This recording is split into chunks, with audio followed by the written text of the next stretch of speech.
ꯇꯥꯔꯒꯁꯨ ꯑꯉꯥꯎ ꯑꯐꯩ ꯑꯣꯏꯒꯦꯔꯥ ꯑꯐꯕ ꯑꯣꯏꯒꯦꯔꯥ ꯐꯠꯇꯕ ꯑꯣꯏꯒꯦꯔꯥ ꯈꯨꯗꯤꯡꯃꯛ ꯃꯈꯣꯏ ꯍꯥꯏꯕꯗꯤ ꯕꯤꯜ ꯑꯗꯨꯗ ꯑꯦꯒꯦꯟꯁꯇꯣ ꯂꯩꯔꯕꯅꯤꯅ ꯈꯨꯗꯤꯡꯃꯛ ꯑꯁꯦ ꯃꯈꯣꯏꯁꯤꯡ ꯑꯁꯦ ꯀꯩ ꯍꯥꯏꯇꯥꯔꯦ ꯃꯄꯨ ꯂꯣꯏꯅ ꯅꯨꯡꯁꯤ ꯍꯥꯏꯕꯗꯨꯗꯤ ꯇꯥꯛꯑꯦ ꯍꯥꯏꯕꯅꯤ ꯑꯩꯒꯤ ꯋꯥꯈꯜꯂꯣꯟꯗꯗꯤ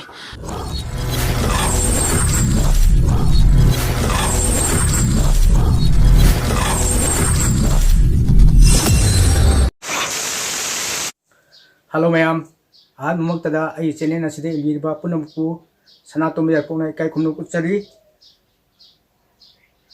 कुइरबा तुंगा वीडियो अंक पुरो लाक्सरे मैम वीडियो से करी वीडियो नो हाबदु मैम ना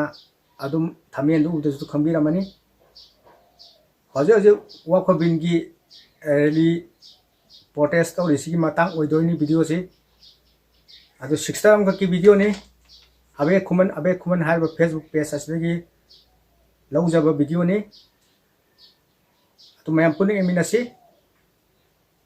अदो टाइटन सी मागी टाइटन सी को मैम वीडियो से टाइटन सी ना अंगाव बगी चोरोनी खंदोक पियु मापू चेना निंबियु अमगी ओइरो अचुम मना माई पाकनी पुनेम जरी हाइरी अदो करिनो हाइबदु माई थीम दुदी मैम वीडियो से एंगा खमिनसी मैम वीडियो से थोक चलागे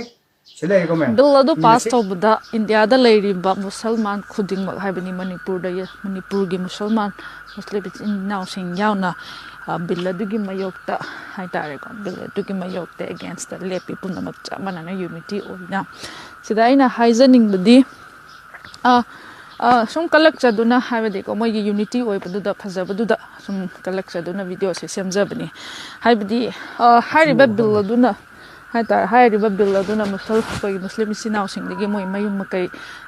लन थुम सना लुपा हुरानबगीदमक और नत्र मपु ओइगे हाइदना सेम बिलदी ओइरमदौ मानदे चुमना खकी हाइबदी मद्रासा सिंग अदिदी के हाइतार मद्रासा मॉक्सिंगदा अकाइबा पिरकनी कब्रस्तान सिंगदा अकाइबा पिरकनी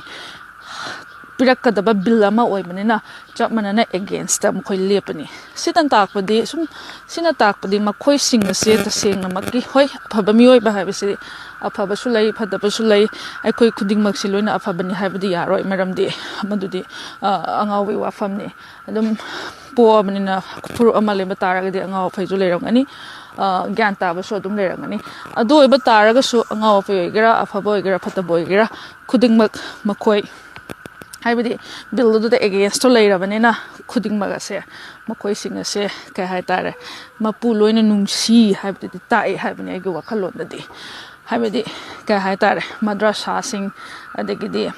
मॉक्सिंग अदुदा मखोइगी थवाइनी इस्लामना थवाइनी हाइबसे कनामतना ताकनादुद्रगसु नंसी तौगदबनी हाइना ताकनारुद्रगसु मसा मसाना हलादुम नुंसीबगीदमक्ता लोइना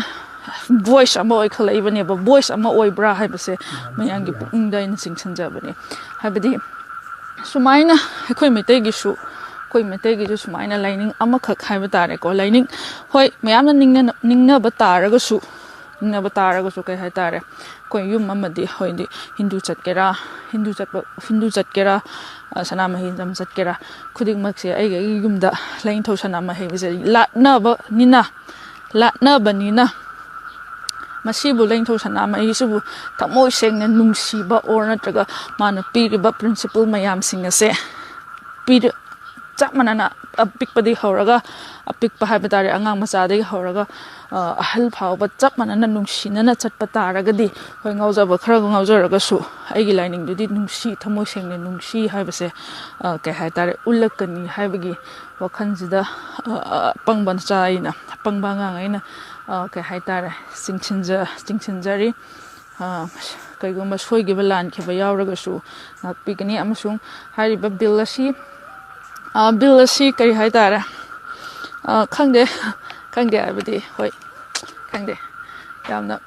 कलेक्चै दुमाइना मोइ सेंगना मपुबु नुंसीबगीदमक्ता थोकपिरागा के हाइतारे बिल असिदा अगेंस्ट ओइना चामना लेपा ngambase यामना कलक निंगाइनी कोइसु नोमदि कोइ मितैगिसु नोमदि सुंसोइ सोइदना यूनिटी सुमाइना मोइन यूनिटी ओइरकनी हाइबसे थाजाबा थमजरी याइफरे कोकनोना पुनेमजरी सिक्टर की वाफम से यामना चुमना वाफम ने ककनिया याउदे को मैम याम चुम्मे वीडियो से फाइल जिंजरगे